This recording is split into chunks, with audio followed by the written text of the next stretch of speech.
Hello, everyone, and welcome into Yelling from the Couch. I'm Brent Humphreys. He is Joey Mullins, and we are planting our flag this week right in the middle of college football championship pick'em week. Joey, how we doing, man?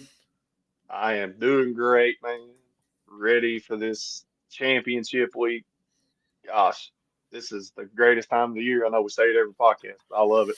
I'm ready, fired up.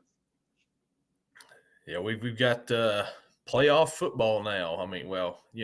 It's pretty much playoff football right now. It's not the official playoffs, but it's championship week. So, you got championships. Um, Last week in the picks, I went 18-6. You went 19-5. Uh, Overall, 212-60 for me, and 203-69 for you. So, yeah, look at those records right there. Pretty good, Not, straight up picking right there. not bad. Not bad at all. And last week, Kentucky Wildcats football season ended in Louisville with a loss, 41-14 beatdown. And since then, there's been a lot of departures from Kentucky. Uh, Dane Key being the biggest one, hitting the transfer portal. Barium Brown's hitting the transfer portal. Keyshawn Silver's hitting the transfer portal. On and on and on and on. There's going to be a lot more of this. Man, I don't think it's going to get much better for Kentucky. As long as Stoops is here, it's going to be a complete rebuild next year. And I don't know if that's a good thing or not for Stoops. I don't know how much he wants to be here. He tried to leave last year for Texas A&M, and now he's got himself in kind of a bind here at Kentucky. I just don't know what's going to happen with that team. Yeah, yeah, you're right. He's got himself in a little bit of a bind, but yeah, seeing Dane Key heading out, that's unfortunate. I like Dane Key. He was a big part of their what success they had, should I say? Yeah, big key to their offense there. Yeah, Cutter Boley, he started last week, and he showed some signs of brightness for the future. And you could see they've got something to build around here. And then your key players start transferring. I believe maybe Jordan Dingle also hit the transfer portal. You had a couple of decommits and from the signing day, but it is what it is, I guess. Nothing else you can do about it. But it's going to be a rough couple of years for Kentucky football, I believe. And they got the same exact schedule they did this year, next year, but it's just flipped. They'll be on the road and stuff. So, yeah. Carolina last week back got in a fight on the field. NC State planting their flag right in the middle right there. Joey, what do you think about all this flag planting stuff going on?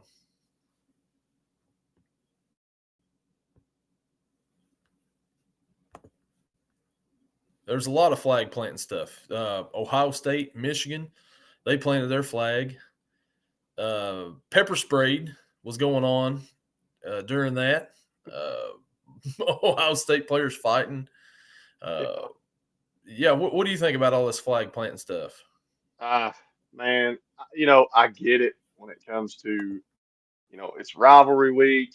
You know, a lot of these teams hate each other. Um, but I think it was like the trickle down effect. Like one team had an idea, and then they're like, "Oh, I want to do that. Oh, I want to do that." Um, I mean, I get it, but I mean, I'm not saying I'm okay with it. I am okay with it, but I'm not okay with it. I mean, it is kind of a disrespectful thing to do, but at the same time, it is rivalry week. But yeah, My thing is, if you don't want them planting their flag in the middle of your field, why don't you just beat them? You know what I mean? exactly. Just go on and beat them. But at the same time, it's silly trying to plant a flag in artificial turf. I mean, it's just not going to go very well. No. And,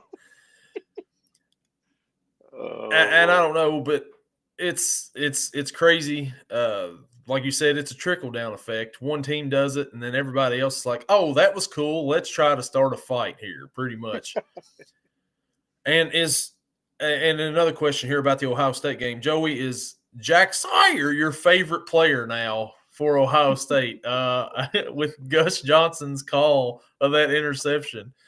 What an amazing call, right? If you all haven't heard Gus Johnson's call of that interception, you look it up on YouTube. Just look up Jack Sawyer, Gus Johnson, and you will thank us later. That was awesome. It was, man. He gets excited, and I like that in an announcer. I like that. He gets into the game. Like, he's one of the players on the field. Like, put him some pads on, like he's ready to go. And he lost his voice. It was comical. It was. You got to look it up if you haven't seen it. It is fun. That was next level, losing your voice too with him. I mean, he lost it, and it sounded like he tried to get it back, and it wasn't coming back, but he was like going to go in anyway. Jack Sawyer, the interception. Like, what is going? Like I said, he's usually over the top, but that was way over the top, and it was awesome. Yes, sir. Oh, so with Carolina, they had a little bit of news yesterday. Bill Belichick speaks with North Carolina about the head coaching job. Joey, what do you think about Belichick showing a little interest in the Carolina football job? Well, love him or hate him, you got to respect him. He does know the game very well. He is a successful coach. So we'll see. I mean, I'm not going to say I'm opposed to it, but we'll see what happens. I mean, I'll be all right with it. He was really successful in the NFL. Was it Brady that got him this success? Was it him? Was it a combination of both? Once Brady left, he kind of fell off in the NFL. But if a guy like that's interested in your coaching job, even if it's for a few years, I mean, he could come in, build that program up, and by the time he's gone, they could be a powerhouse. I mean, they could. And is this like a late, the Patriots drafted Drake May. So is this kind of a trade? Patriots get Drake May. Carolina gets Bill Belichick. I know there's nothing official yet, but it's just fun to think about. Maybe, a legend like that, Hall of Famer coming in to coach your college team. That's got to be exciting. Yeah, I mean, if nothing else, just his name alone, like you said, could build the program up. I mean, get recruits. I mean, how many people would, want to come play for Belichick? Yeah, I think it'd be good. Um, yeah, we'll see. I know that, like you said, it ain't official yet, but we'll see as the weeks go on. Yeah. It'd be interesting to see. I don't know if anything will come out of it, but it's fun to talk about right now. It's, that talking season now. And, I kind of wish Kentucky was at that point where they had coaches looking at them right now, but, they're not. So it's still fun to talk about.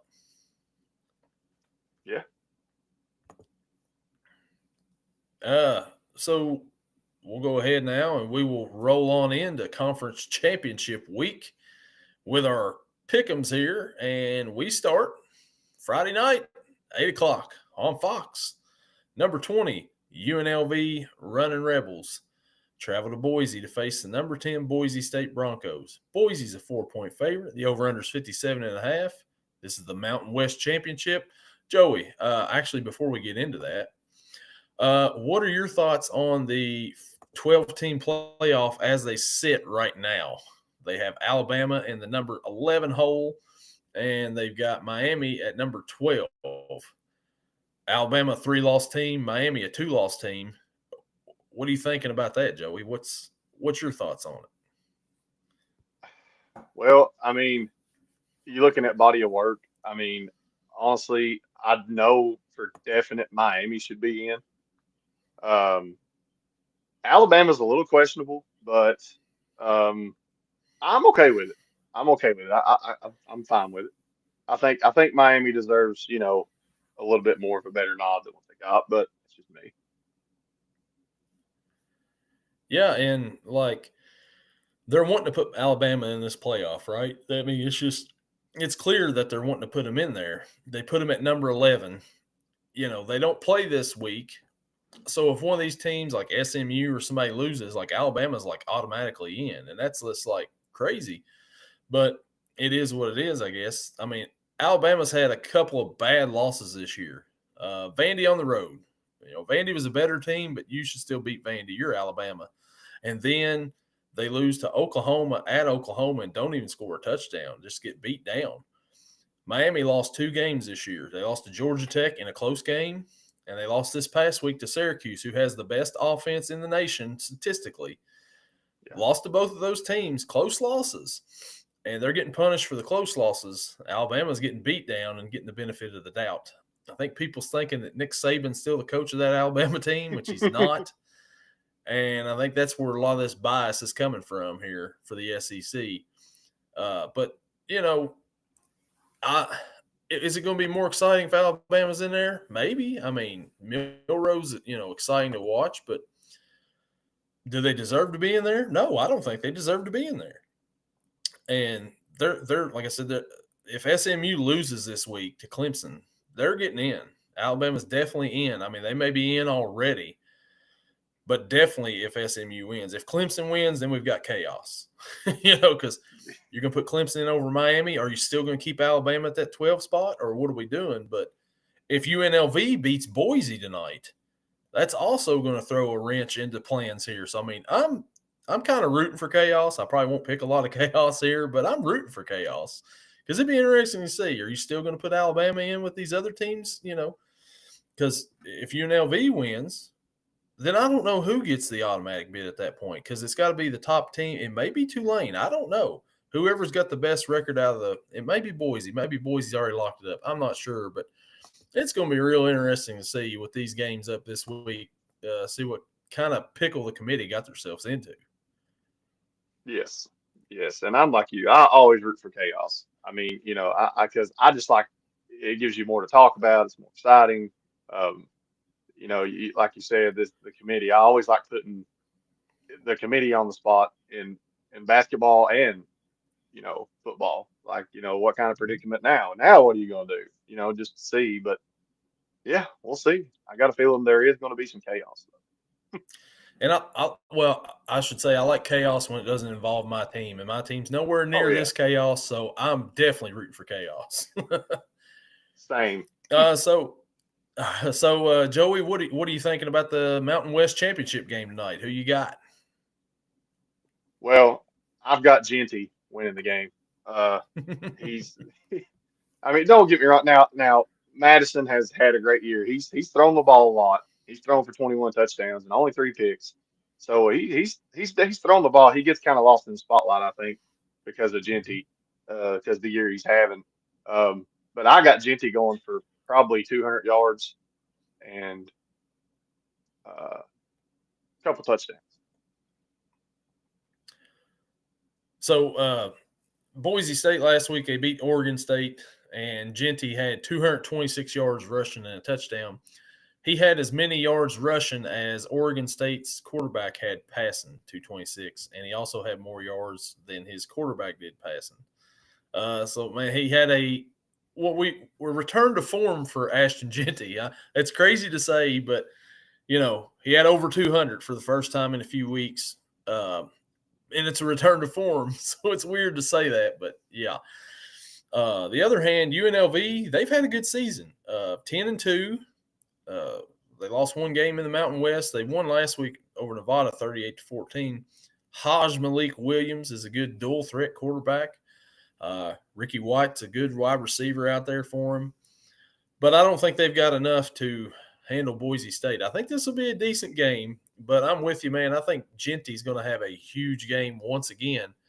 He just announced that he's going to the NFL draft. So I would think that, that would be good if if he'd go out on a high is what I mean for the NFL.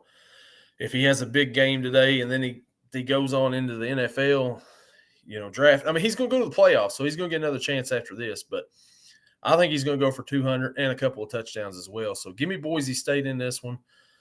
Give me a Boise State cover. I mean, they're barely going to cover. I think it may be about a touchdown game. I like the over in this one.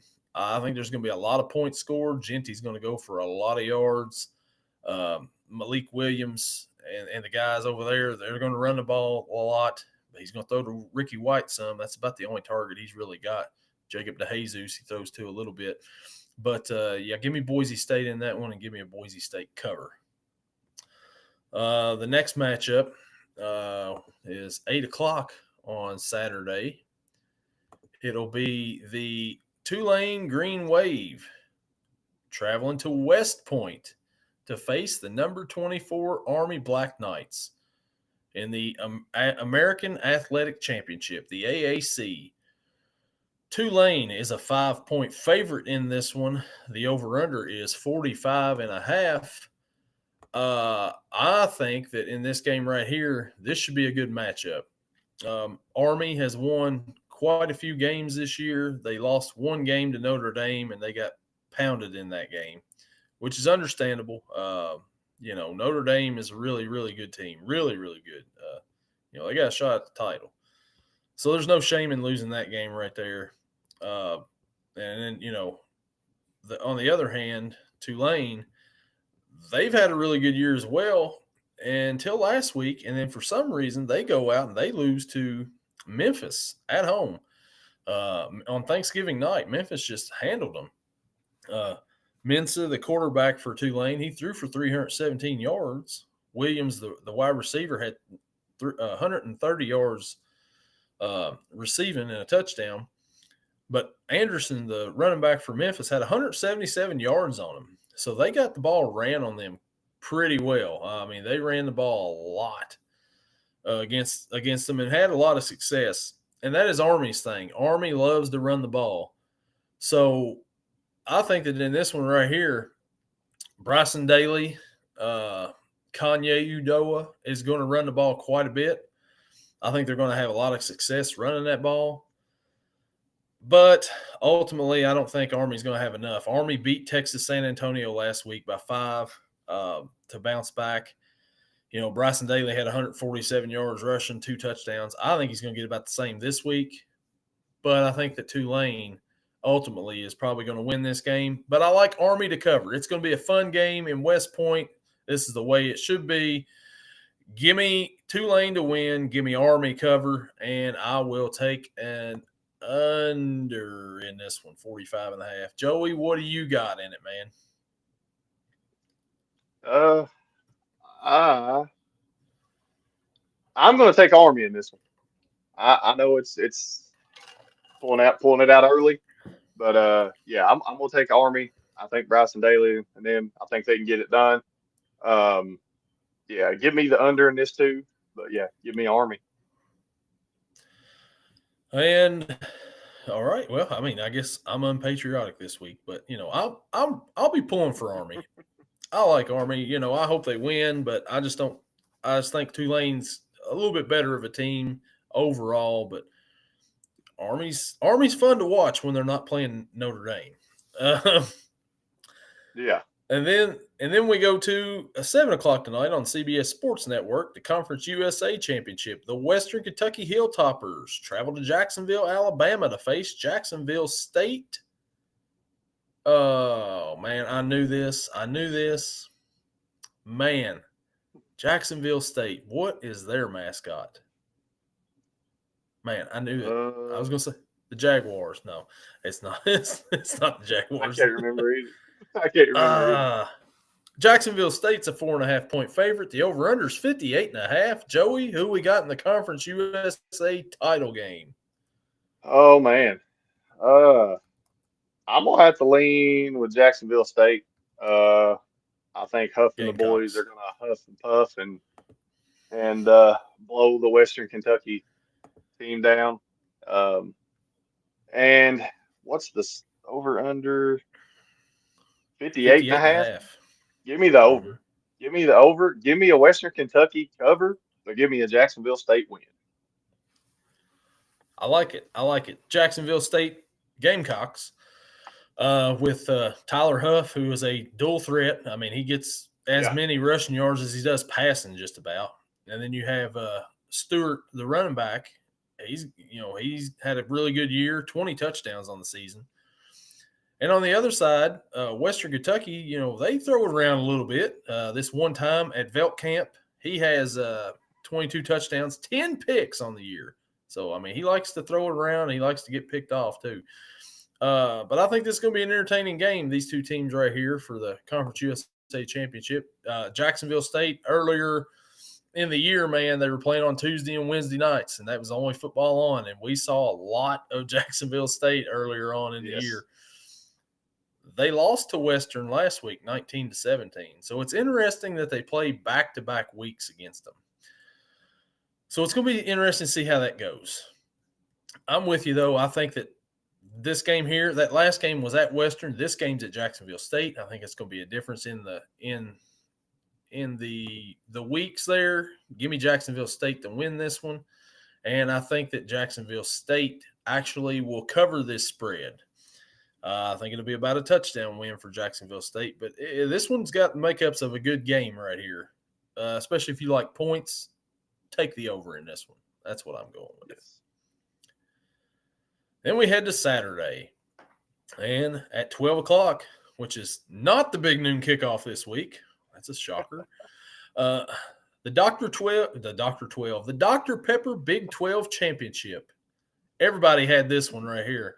The number 16 Iowa State Cyclones and the number 15 Arizona State Sun Devils at AT&T Stadium. Arizona State's a 2-point favorite. The over-under is 49.5. Joey, what you got here? Well, I mean, I'm taking Arizona State. I'm just gonna go straight up and tell you I'm taking Arizona State to win the game. I'm taking it over. Arizona State, they beat Arizona. Beat Arizona, beat down. Squeaked by BYU and planted their flag, yeah. And squeaked by BYU. And like I said, Iowa State, they're on a 3-game winning streak, but I just think the Sun Devils have got too much firepower and flag planting power, and I'm taking it.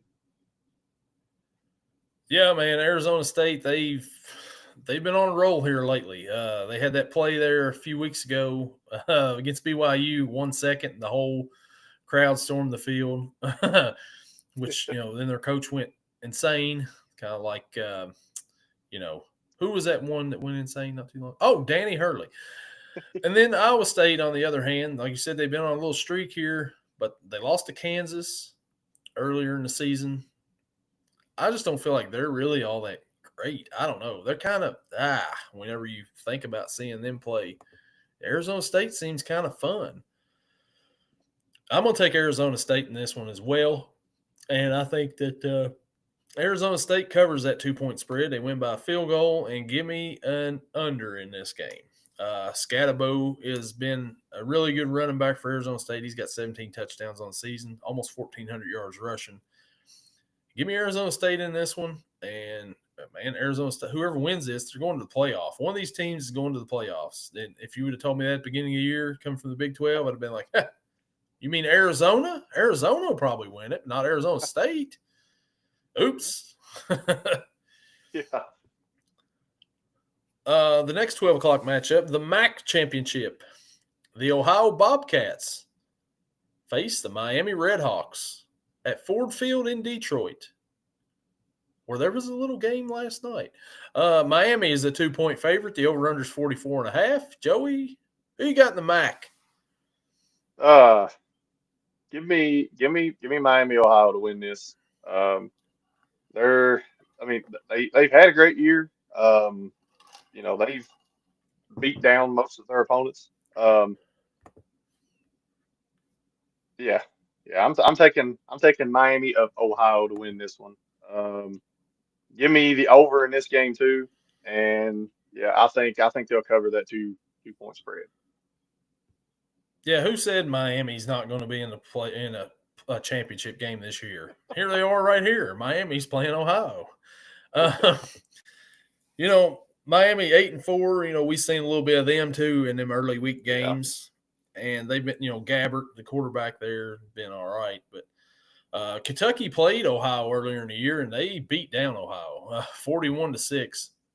These two teams played earlier in the year with Miami beating them 30-20. Ohio's been on a roll since then. They've won 5 straight games. I don't think it continues this week. I think Miami beats them, and Miami covers that spread, and Miami will be your MAC championship winners, champions. The next matchup, 4 o'clock on ABC. Number 5, Georgia Bulldogs. Number 2, Texas Longhorns. The SEC championship from the Mercedes-Benz Stadium in Atlanta. Texas is a 2.5-point favorite. The over-under is 49.5. Joey, kind of a home game here for Georgia. What do you think about this one? Well, I'm gonna have to just piggyback on what I said last week about Georgia. They get off to a slow start most times. I said it was going to come back and bite them, and in 8 overtimes, it almost come back and got them last week. But Texas is not Georgia Tech. You start off slow like that, I don't see this going to 8 overtimes. I got Texas winning this. I got Texas winning. I got the over, and I got Texas covering. I think Texas will win by probably a touchdown. Yeah, so last week, Georgia kind of played with their food a little bit and about got choked on it. 8 overtimes. Yeah. It was crazy. They should have lost that game. They really should have. But they found a way to win in 8 overtimes. Amazing. The other hand, there, Texas, they beat Texas A&M for the first time that rivalry has been renewed. They beat them 17-7. Just whatever kind of game. Not much. These two teams played before in Austin, and Georgia dominated Texas 30-15. This was Texas's welcome into the SEC moment right here. This week, I think it's going to be a little bit different. I think that Texas is going to play them really close. Georgia's kind of limping in here a little bit. They've struggled a little bit lately since that Ole Miss loss. Since that Texas win, actually, they've kind of went a little downhill. I mean, they beat Florida, but Florida kept it close for a while. Lost to Ole Miss. Tennessee kept it close for a long time. UMass even kept it close with them for 3 quarters. And then Georgia Tech last week. But I think ultimately, really great teams find a way to win. I don't know if Georgia's a really great team or not, but I think they find a way to win once again against Texas this week. And Georgia is going to be the SEC championships in their home stadium, or not their home stadium, but their home state. Give me the Dogs in this one. And, of course, they cover. And I'm going to take an over in this one. There seems to be a lot of points scored in these SEC games for whatever reason with these big teams. It's never a defensive battle. Never. So we head to 7:30, the Sun Belt Championship. The Marshall Thundering Herd travel to Lafayette, Louisiana on Cajun Field to face the Louisiana Raging Cajuns. Louisiana is a 6-point favorite. The over-under is 57.5. Joey, who we got in the Sun Belt Conference? I almost said the MAC. Excuse me. I've got the Raging Cajuns winning this one. Wooldridge has had a great year. Like I said, 17 touchdown passes. He's thrown 5 picks. You got Davis in the backfield. They've had a solid year. It's been a solid year for them all around. Marshall coming off an overtime win against James Madison. This one man is hard to beat, evidently. But then, and Raging Cajuns all the way. And give me the over in this one, too. I think they're going to be slinging the ball around. And I think they'll cover the 4-point spread. Yeah, Marshall, they go into, the second overtime with James Madison, that one man who's hard to beat. And they pull off a 2-point conversion to win and to send them to the championship game here. Louisiana, last week they didn't have a whole lot of trouble with their rival, Louisiana Monroe.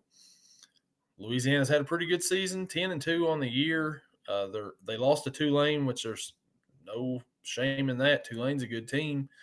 And then South Alabama, they lost to them by 2. I think that, and they beat teams down in other games. I mean, they're scoring a lot of points. I would like to pick Marshall here. I mean, because, we're kind of close to Marshall from where we're at. But I'm gonna go with Louisiana in this one. I think Louisiana covers. I think that they're just that good. I think there's going to be an over in this game. 57.5 is a lot of points, but give me the over in this one, and I'm going with the Raging Cajuns.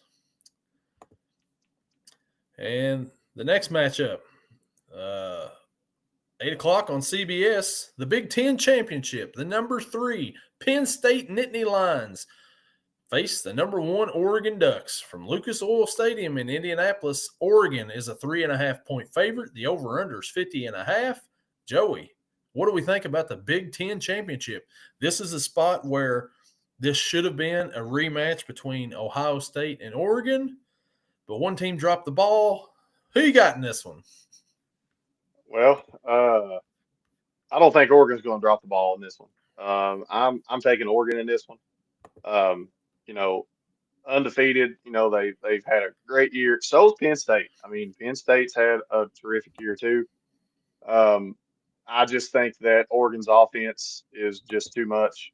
Um, you know, Gabriel. I mean, what can you say about him? You know, he's accurate. You know, and he put James in the backfield. I mean, Tez Johnson, and even though Tez Johnson, I don't know if he's completely 100% still, but I mean, he's playing. Um, Maybe he'll be better this week than he was last week. I mean, he was in there, caught some passes last week. I think he had like what 30 some yards, I think, or something like that. All in the Didn't second really get half. didn't really get targeted in the first half, but yeah, give me Oregon. Give me Oregon. Give me the over, and I think Oregon will cover. So is Penn State, are they playing Ohio State this week? Nope. No. Are they playing Michigan this week? No. Negative. So usually in this spot, I would say give me Penn State because they're not playing either one of those teams. But I'm not taking Penn State this week. I've been right all week. Any way I pick against either I pick for Penn State or against Penn State. So if there's any Penn State fans watching, sorry, because I've been correct on every one of your games this year. This time I'm going with Oregon. Penn State, they've had a big win last week against Maryland. Struggled the week 4 against Minnesota. They struggle against the really dominant, big, upper echelon college football teams. This is one of them right here. This is the number 1 team in the land. This may be, since they're in the Big Ten now, this may be added to the Penn State list. Are they playing Ohio State? No. Are they playing Michigan? No. Are they playing Oregon? Oh, yeah, they're playing Oregon. If you do want either one of them 3 teams, it's a loss for Penn State. Mark it down. Oregon's going to win. They got the high-powered offense. Dillon Gabriel has been awesome this year. He's a sneaky Heisman Trophy candidate. People don't talk about him enough for the Heisman Trophy. I would throw him in the conversation. I don't think he would win it, but he should at least be invited to New York for the ceremony. Give me Oregon. He's been a whole lot better than he was last year at Oklahoma. Give me Oregon to win. I think Oregon covers this spread, and I'm going to take an over in this one because you always take overs in Oregon games. And then the last conference championship matchup of the week, 8 o'clock on ABC, the number 17 Clemson Tigers face the number 8 SMU Mustangs at Bank of America Stadium in Charlotte. SMU is a 2-point favorite. The over-under is 55.5. Winner gets into the college football playoff. Losers probably out, which is crazy because SMU's ranked number 8. You know, Alabama's 11, so you would think. Anyways, who you got, Joey, in this one? I was thinking the same thing you just said. But yeah, I give me SMU in this one. Clemson, you know, they coming off, you know, the South Carolina game, obviously. Uh, you know, but SMU's rolling. They've been rolling all year. I don't think they're going to stop rolling. Uh, I think Jennings is going to have a great game.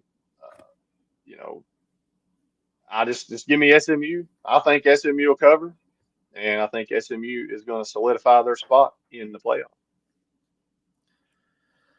So SMU this year, they've had a good season. They lost to BYU. That's their only blemish on their record.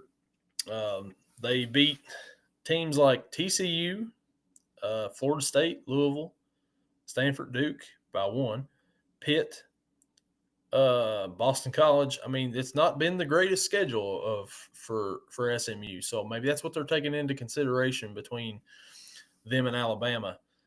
Yeah. Man, but they've had a good season. You beat the teams that are in front of you. That's all you can do. Aside from BYU, who they lost to.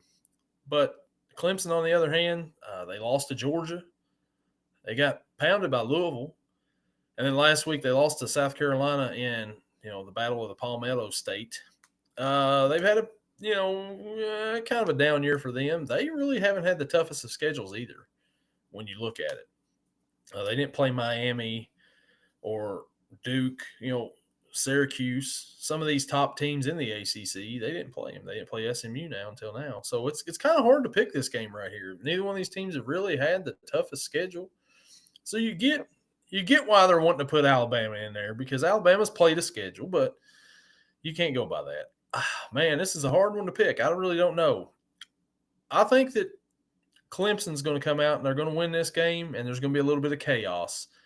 Clemson wins the ACC championship, and then chaos ensues. But, man, these last two games for Saturday night, the Big Ten and the ACC championship, are going to be the best games to watch right there. Definitely be flipping back and forth, number 1 and number 3, and then the ACC championship for chaos purposes. But, yeah, I'm going to roll with Clemson in this one. I think that they win. They win the ACC, and we see if they plant their flag into the playoffs. Yep. Hey, man, that is our pick'ems for college football. Man, this past week, college basketball. We had a couple games. The ACC SEC challenge. The SEC went 14-2 in that challenge.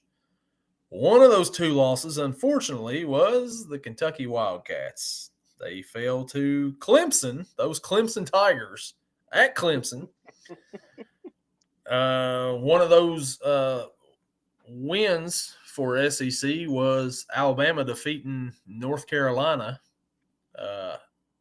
at Carolina. What are your thoughts on both those games? We had an overreaction on the Clemson Kentucky game, so we've kind of talked about it, but we haven't talked on here about the Carolina's loss to Alabama, dropping them right now to 4-4 on the season. What do you feel about the program right now, Joey? I feel like the program is in a state of where I don't want to say the Matt Doherty years, but I feel like we've got good players. We've gotten good recruits. I think Hubert Davis needs to utilize the transfer portal a little better. Because you got guys like Cormac Ryan, Harrison Ingram, Brady Manick, all them coming out of the transfer portal, which really, really, really helped our team. And Hubert Davis has not really utilized the transfer portal a whole lot. But we got some things to fix. This is definitely uncharted territory for North Carolina basketball right now. The defense is terrible. It did not show up against Alabama whatsoever. The offense was there. I mean, we put up 79 points. You put up almost 80 points against any team. That's decent offense. It's just our defense is just not there. But yeah, I'm a little shaky right now about our season. Yeah, and the same night though, Kansas loses on the road to Creighton, so the number 1 team went down. Auburn lost to Duke at Duke, so the number 2 team went down. Kentucky lost the day before. Tennessee, the number 3 team, won. Number 5 Marquette goes down to number 6 Iowa State. So 4 of the top 5 teams went down this week, back-to-back days. It's crazy. There's that chaos we were talking about. Yeah, starting early in college basketball. And Alabama, I mean, they got a good offensive team. If they're hitting and doing their thing, they're going to be tough to beat. But Carolina put up 79. You should win. It's kind of like the Bengals. They put up a bunch of points, but they can't stop anybody. That's what it seems like. Yeah. I mean, especially our starting five. You hit two threes. Our starting five had two 3-point baskets. Seth Trimble had one. R.J. Davis had one. And It RJ was just Davis, terrible, terrible. RJ Davis is back for a fifth year, and man, he's supposed to be the superstar, and he's not doing superstar things so far. And I think that's kind of what's hindering Carolina a lot. I think that they really don't have a big man inside. That's it. That's the two things that we got to fix. And then, UConn got a big win against Baylor. They finally, I guess as long as they're not playing in Hawaii, right? And Dan Hurley's not going crazy. They're decent, I guess, if they're playing there. Yeah, yeah. You can say that was a big win for UConn, especially dropping three in a row. They were literally on the ropes. I mean, they needed that win. So They did. And then a team I've been impressed with so far this year has been Florida. I mean, they've been beating teams down. They're undefeated. I don't think they're using the big 7'9" guy, but they really don't need him. I think it's kind of a gimmicky thing, but they've got something going on down there in Florida early on. Now it remains to be seen whether they can keep it up or not, but they've been looking pretty impressive early. yeah, they have, and I'm looking forward to the Kentucky Gonzaga matchup coming up Saturday. So looking forward to that. Yeah, that's going to be a late game right there. Kentucky faces Gonzaga in Seattle Saturday night. We'll see if Kentucky learned anything from this past week or not. I'm kind of thinking they will. I think they'll learn from that. We'll see, though. Hopefully. They play late. It's a late game. Carolina, they play Georgia Tech. They're already starting ACC play Saturday. How you feel Yeah. about that one? Both teams are 4-4. It's one of them things where we better win this game. That's all I gotta say.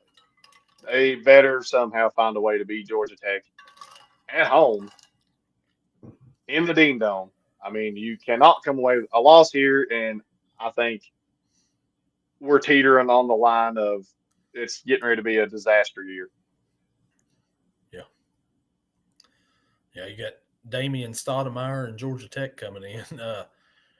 Kentucky's game starts at 10. I was just sitting there thinking, man, I'm going to have to put the Kentucky game on TV.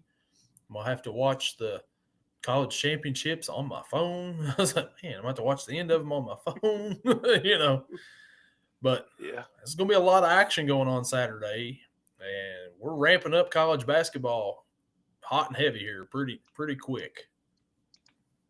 Yes. Yep. Carolina plays it too. So, but I'm still going to be like you. I'm still going to watch the Kentucky Gonzaga game. I'll have football games on my phone. Maybe have my computer in there with one on it. Yeah. Yeah, it's going to be a good weekend for sports for sure. After this, Carolina, they play LaSalle next Saturday. And then Tuesday the 17th, that Florida Gators team that I was mentioning, they come on into the Dean Dome. That should be a good matchup right there. Yeah, definitely. Definitely. And like you said, you can look down the schedule. There's a lot of good matchups coming up in college basketball. If you go down through the weeks and look, yeah, it is definitely ramping up for sure, and I love it. I'm ready. Then you got the CBS Sports Classic coming up here soon. Kentucky and Louisville's next Saturday, and then UCLA, UNC. I don't think UCLA is all that great this year again. And then Kentucky and Ohio State. I've got a feeling this CBS Sports Classic is probably not going to be around too much longer. It's just unless it's Kentucky and Carolina playing each other, the other matchups are just nobody cares with the other two teams. So I got a feeling we're going to get out of this one for long. Yeah, I agree. The TV ratings just ain't there. If it ain't marquee teams and big matchups. I know why they don't do it because Carolina and Duke rivals they play anyway. But I was thinking the Champions Classic that they play, take Michigan State out of it because when's the last time they've done anything, and put Carolina in there, Champions Classic. Then you got Kansas, Duke, Kentucky, Carolina. But they can't do that, obviously, because of that. But if you're going to take them out, if you're going to take Michigan State out, I would probably put, oh, man, I don't know, maybe Connecticut in there. They're probably the next in line to be in that because you would want to put Carolina in there. But for those purposes, you couldn't unless they wanted to play that game early in the year. Why not? Why not? Change it up. Let's go.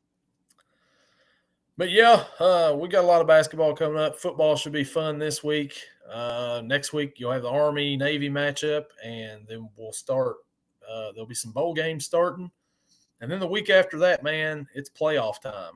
It's the first ever time for playoffs. It's going to be awesome to see, and we're not too far away from college football being over and college basketball full blown, ready to go, and we'll be here to talk it.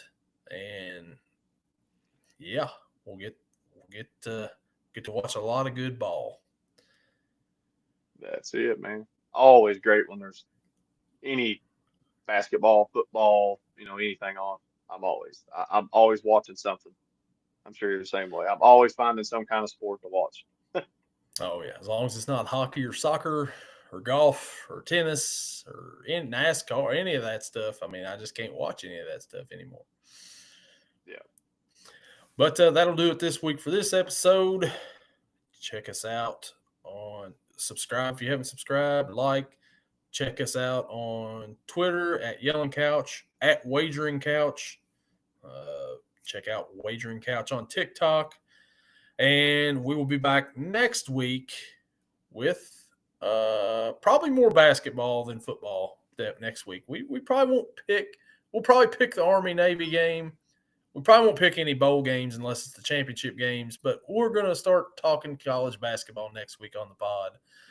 So we will see you all next week. When it gets to playoff time, we're picking that, though. But we'll see you all next week. Later.